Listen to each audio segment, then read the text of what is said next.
Muy buenas, estás escuchando Detrás de la Verdad.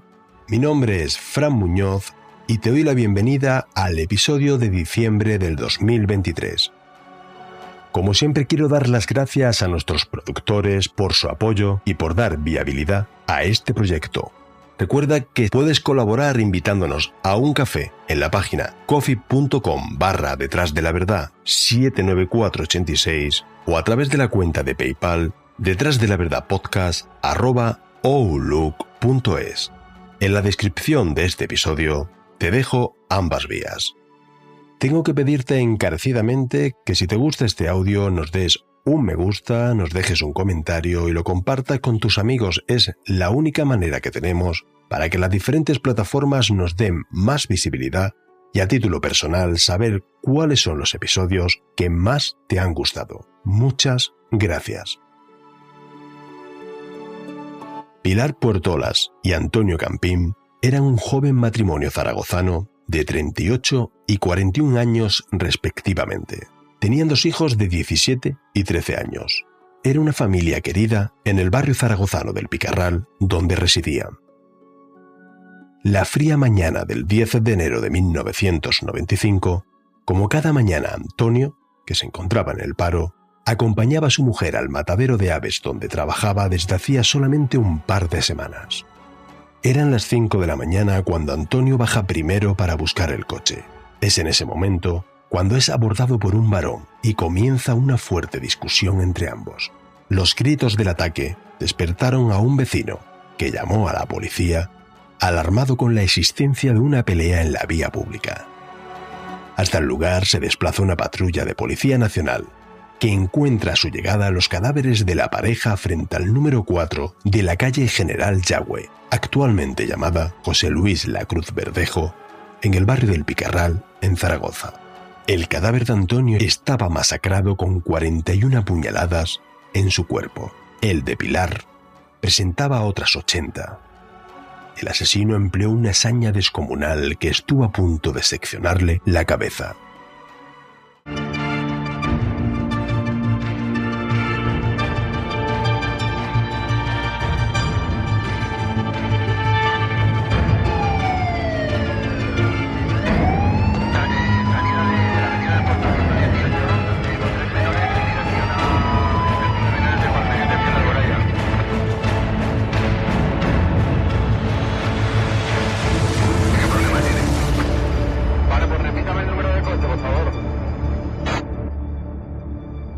Detrás de la verdad.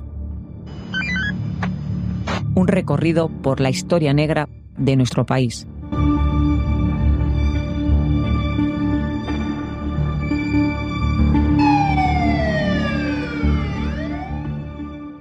Al lugar se desplaza el grupo de homicidios de la Jefatura Superior de Policía de Aragón, que se hizo cargo de la investigación del doble crimen que fue instruido por el Juzgado de Instrucción número 6 de Zaragoza. Para los agentes es muy significativo el ensañamiento que empleó el autor o autores. Desde la primera inspección ocular tienen muy claro que la mujer era el objetivo principal de la agresión y están convencidos que se hallan ante un crimen pasional. Bueno, hubo varias cosas lo que llamaron la atención. La cantidad de lesiones. Los homicidios no habían sido en el mismo instante, sino que habían sido uno detrás del otro. Es decir, como si hubiera una premeditación, como si el autor quisiera matar a las 2 personas. Y luego, si aún creíamos que el ensañamiento había sido brutal, cuando vimos el cuerpo de la mujer, pues prácticamente había duplicado el ensañamiento.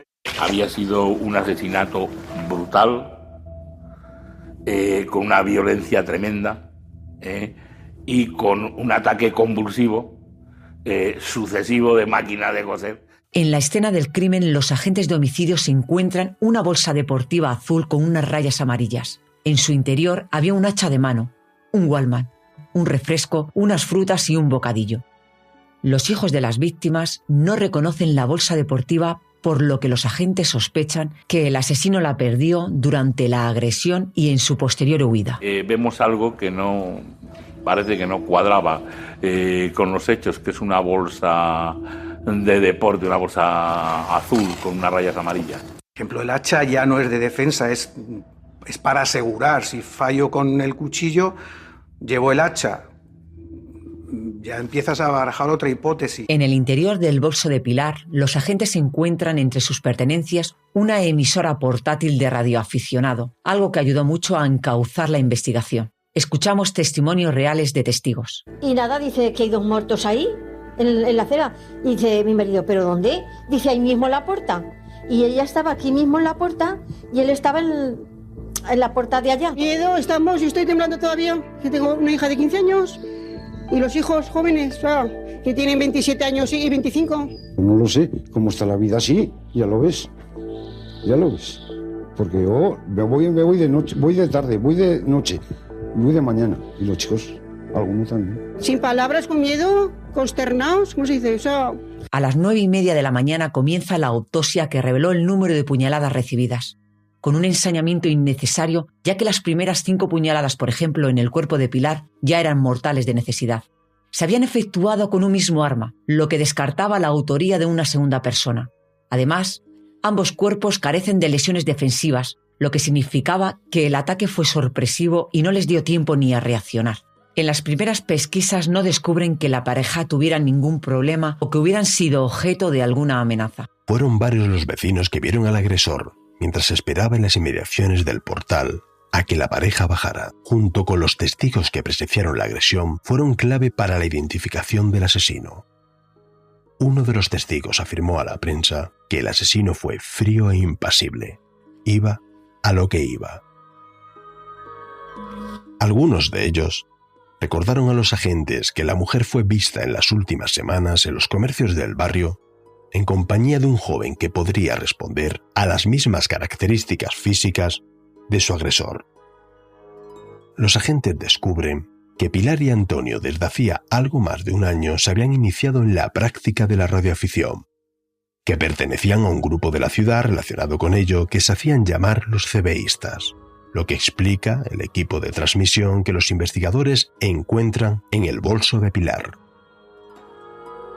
Entre los años 70 y 90 existió una gran ola de radioaficionados a nivel internacional. Por ejemplo, en España había casi 70.000 licencias en vigor. Existen diferencias notables entre los usuarios de la banda CB, los CBistas, y los radioaficionados. A modo de resumen, los CBistas son personas que se inician en el mundo de la radio, que utilizan equipos más pequeños, menos potentes y más baratos. Mientras que el radioaficionado utiliza equipos más caros, más potentes, que utilizan otras bandas de frecuencia más amplias. Los radioaficionados tenían que realizar una serie de exámenes de conocimientos para conseguir una licencia y pagar por ella. En España existían en aquel tiempo hasta 3 tipos diferentes de licencias. Los intereses de los usuarios que utilizaban la banda ciudadana CB eran libres y muy diversos. Radioguías y ayuda entre automovilistas o camioneros, actividades de ocio, conversaciones multilaterales o tertulias por radio sobre diferentes temas. Y sobre todo, y muy importante, una relación social de personas que estaban aisladas o impedidas, asistencias en caso de necesidad, etc. En aquellos años, podemos decir que la radioafición era lo más parecido a las redes sociales que tenemos en la actualidad. Uno de aquellos integrantes del grupo CBista de Zaragoza puso a los agentes en la pista de un joven integrante del grupo que era muy amigo del matrimonio asesinado y cuyas características físicas podían perfectamente coincidir con las del agresor. Aquel hombre utilizaba el seudónimo de Riglos. Su nombre era José Antonio Verdejo, pero aquel informante no conocía ni el nombre completo ni dónde residía. El mismo día del crimen y solo 7 horas más tarde, en un tiempo récord, los agentes ya tenían identificado al sospechoso. José Antonio Verdejo Santos, de 27 años, un joven introvertido que residía en casa de sus padres junto a sus hermanos, en el barrio de Actur, muy próximo al barrio del Picarral, donde residía Antonio y Pilar. La policía establece varios dispositivos en el domicilio del joven o incluso en el mismo tanatorio para lograr su detención. La familia de José Antonio llegó a reconocer la bolsa deportiva encontrada en el lugar del crimen como suya, pero se negaron a firmar el acta de declaración de efectos. Desde hacía poco más de un año, Pilar y Antonio se habían comprado un pequeño equipo de transmisión y se habían iniciado en dicha afición. En las ondas Pilar se hacía llamar Lady Halcón por la conocida película y Antonio utilizaba el nick de Campillo. Así recuerdan sus vecinos al matrimonio asesinado. Yo los veía un matrimonio extraordinario y muy normal, muy compenetrado. Ay, pues yo la recuerdo siempre muy alegre, muy jovial, siempre con buen humor. Para mí era una vecina extraordinaria. Él era más serio, pero ella era muy bromista y siempre estábamos, ya te digo, riéndonos y gastando bromas. Estupendos, eso lo digo yo porque yo, mire, no sé cuánto llevamos aquí, 38 años o por ahí. No sé si nació aquí, ella, o vendría muy pequeñica, ¿eh? Así, a través de las ondas, conocieron a su asesino, José Antonio, conocido como Riglos en las ondas, en honor a las Peñas de Riglos a 45 kilómetros de Huesca, una zona que el joven solía frecuentar y que le gustaba mucho. La prensa lo bautizó como el asesino de las ondas. Utilizaban para sus comunicaciones el Canal 37, el canal más frecuentado por los usuarios, y así conocieron al grupo de cebeístas. Dicho grupo celebraban reuniones en la capital maña que denominaban verticales para que los usuarios se conocieran y cohesionar así al grupo. Así, todos los viernes solían quedar en el bar Mónaco o en casa de algún usuario para cenar y charlar. Empieza ya los rumores entre los radioaficionados. Algunos afirman que un individuo conocido como Riglos, en su argot de radioaficionado, podía haber matado a Lady Halcón, otra señora que parece ser tenían relación a través de las ondas. Me contaba cosas de otros compañeros que se lo había pasado muy bien, que eran unas conversaciones muy agradables. Bueno, conectó con Andalucía, estaban intentando conectarse con el mayor radioaficionado de España, que es el Rey, pero que no hubo manera. Cosas de WhatsApp que diríamos hoy día, ¿no? Un día me dijo de si me quería poner una emisora y dije, mira, déjame que no estoy para rollos, porque no tengo ganas de meterme en estas cosas que no las entiendo. En una de esas reuniones conocieron físicamente a Riglos. Comenzaron una amistad que poco a poco, y conversación tras conversación, fueron afianzando hasta el punto que iba a menudo al domicilio familiar. Incluso había conocido a los hijos del matrimonio. José Antonio les hacía pequeños regalos a Pilar y al resto de la familia, algo que extrañaba a sus miembros. Conectó con él. Entonces le explicó el problema que tenía. Su padre creo que estaba enfermo, su madre trabajaba, estaban pagando creo que un alquiler de un piso de protección oficial. Le buscaron a él un poco de trabajo, intentaron apoyarlo moral y económicamente.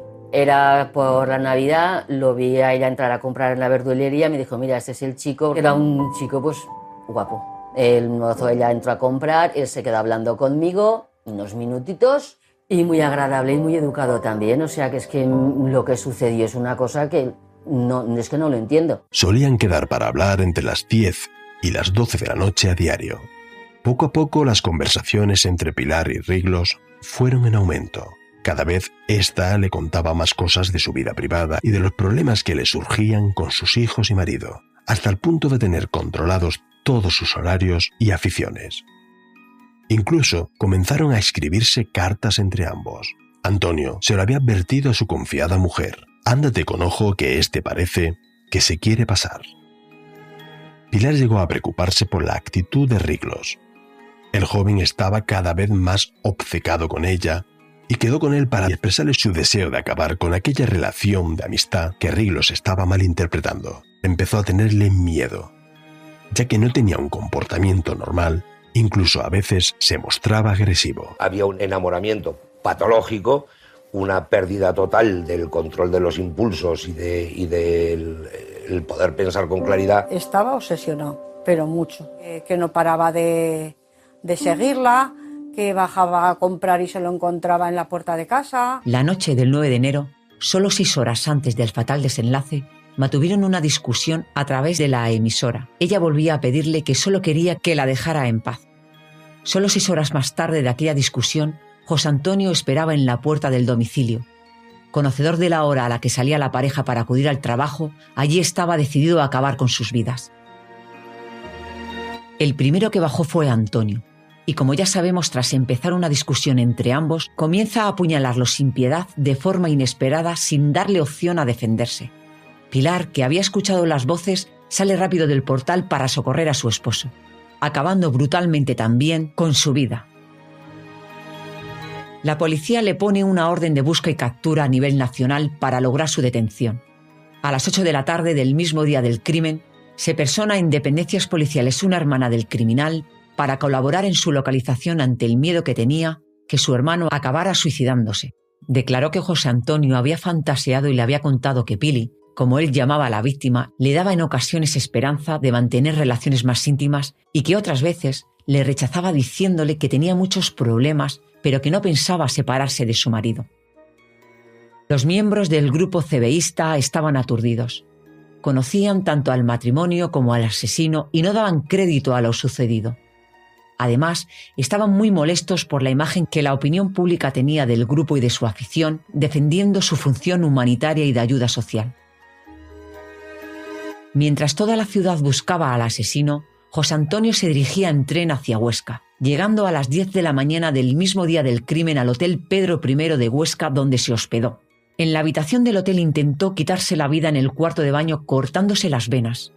Una empleada del hotel, al limpiar la habitación al día siguiente, se encuentra con el cuarto de baño lleno de sangre. El establecimiento dio rápidamente aviso a las autoridades. La vida tiene una fuerza extraordinaria. Es muy difícil para una persona quitarse la vida, ¿eh? Por la mañana, cuando sobre las 11 horas se recibió una llamada de la Brigada Provincial de Policía Judicial de Huesca. Y nos dijeron que habían encontrado unos indicios de una tentativa autolítica en un hotel hostal de Huesca. Los agentes de la Brigada de Homicidios de Zaragoza se desplazan hacia Huesca. En la inspección ocular de la habitación encontraron un recorte de periódico que informaba del doble crimen y una nota manuscrita por Riglos que decía: «No tenéis ni puta idea, ignorantes. Yo también la quería y pronto estaré con ella». Riglos abandona Huesca el mismo día 11. A las 4 de la tarde, cogía un tren que le llevaría a Canfranc. Allí se hospedaría en un humilde hostal. Tras pedirle a la propietaria una cuerda, intenta ahorcarse sin éxito, ya que la cuerda no aguanta con su peso y se rompe. Nos lo cuenta la propietaria del hotel. La sensación que a mí me quedó de ese chico, su mirada, eran unos ojos de pedir ayuda. Y muchísimas veces también los suicidas tratan de agarrarse a través de alguien a la vida, le cuentan sus problemas. Lo que pasa es que tampoco muchas veces sabemos ver las necesidades de estas personas. Pensé que igual pues estaba sin trabajo, se iba a Francia, porque preguntó el horario de autobús de Francia. Me dice, oye, ¿no tendrás una cuerda que tengo que...? Digo, ¿para qué? Pensando en a ver qué tipo de cuerda le daba. Le pregunté y es cuando me dijo que era para atar unas herramientas y aún cogí la cuerda yo y hice así de que sujetaba, ¿no? Pero nada más, no pensé yo. ¿Qué vas a pensar que se va a intentar hacer lo que hizo? El 14 de enero, sobre las 6:30 de la tarde, solo 62 horas después del crimen, el fugitivo se persona en el cuartel de la Guardia Civil de Canfranc. Todavía presentaba lesiones en su cuello de aquel fallido intento de ahorcamiento. Se sienta en la entrada del cuartel y al guardia civil de seguridad le entrega el arma del crimen ensangrentada, manifestando que quería entregarse. Son las únicas palabras que pronunció y no volvió a declarar nada más ante la Guardia Civil. Entre sus pertenencias, además del arma del crimen, los agentes encuentran las 7 cartas que se habían escrito Pilar y él. El detenido se niega a hablar.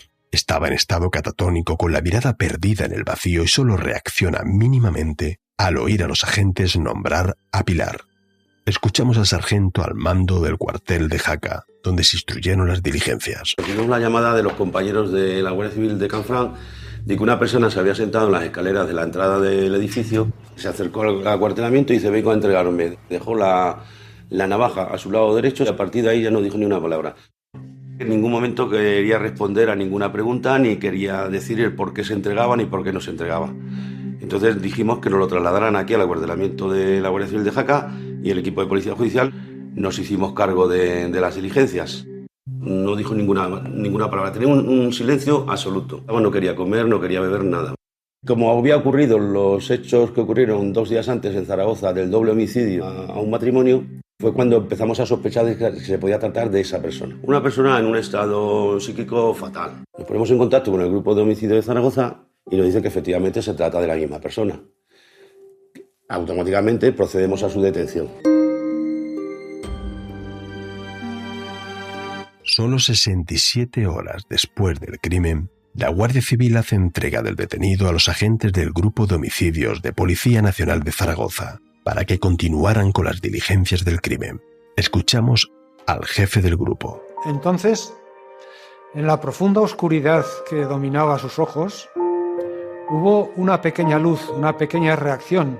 Me miró, pero inmediatamente decayó otra vez y se hundió en las profundidades y ya no volvió a ser persona. Tras su detención, en un primer momento se ordena, por miedo a que se suicidara, que fuera internado en la unidad psiquiátrica del Hospital Miguel Servet, en la capital de Zaragoza. El informe psiquiátrico elaborado deja muy claro por los especialistas que el detenido no tenía ninguna enfermedad mental. Ante los informes psiquiátricos, la magistrada ordenó su ingreso en prisión, activándose el protocolo antisuicidios en la cárcel, con un preso de confianza permanentemente al cuidado de él. Pero solo 42 días después de arrebatarle sus vidas a Pilar Puertalas y Antonio Campín, el detenido acabó ahorcándose con una sábana en prisión, aprovechando un descuido de su compañero de celda. Dejó manuscrita una nota donde decía que pronto se iba a encontrar con su amada. Su causa iba a ser juzgada por primera vez en Aragón por la institución del jurado recientemente instaurada en España. Bueno, quizá hubiera sido deseable el internamiento en un centro psiquiátrico. Una persona que es capaz de obsesionarse de esa manera con su interlocutor a través de las ondas, evidentemente no es una persona, no sé, razonablemente sana, ¿no? Las psicopatías no todas son evidentes. Hay muchísimas personas aparentemente normales por la vida, padecen algún tipo de psicopatía. Y esas ahí están, ocultas y hasta cuando se manifiestan. Y la cabeza humana es muy complicada, entonces nunca sabes cómo va a reaccionar una persona que genera en su cabeza esta obsesión. No sé, de celebrarse juicio conjurado, qué es lo que hubiera podido ocurrir. Este hombre era, es y será, para los restos, presuntamente inocente. Nunca hubo una sentencia ni inicial ni firme que declarara su culpabilidad sobre los hechos. Yo creo que aquí la única duda que habría sería sobre la imputabilidad, si el grado de psicopatía que presenta hubiera servido de atenuante para ser parcialmente imputable. Yo pienso que las pruebas que teníamos sobran y sobraban. Lo lógico hubiera sido, si hubiera llegado a juicio, haberlo defendido con la eximente total de enajenación mental. Una inimputabilidad completa, una eximente incompleta, probablemente hubiera sido difícil. Hubiera salido condenado como autor de un doble asesinato. 20 años por cada uno de los 2 asesinatos.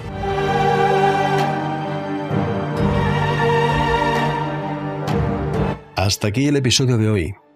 Nuestra pareja protagonista tuvo la mala suerte, como otras muchas víctimas, de cruzarse con una persona estropeada, que no regía bien, que dejó una familia rota y a unos hijos destrozados y sin padres, cuando más falta le hacían estos. Por y para ellos está dedicado este episodio.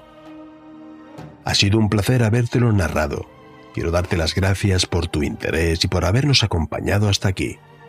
Si ha sido de tu agrado, te pido que lo compartas y nos dejes un me gusta, que es muy importante para nosotros. Antes de terminar, mandar un fuerte abrazo a nuestros y nuestras integrantes del grupo de Telegram. Tienes un enlace del grupo en la descripción de este episodio. Te emplazo como siempre al primer lunes de mes. Un abrazo muy fuerte de Fran y mío, y recuerda, no te olvides de intentar ser feliz.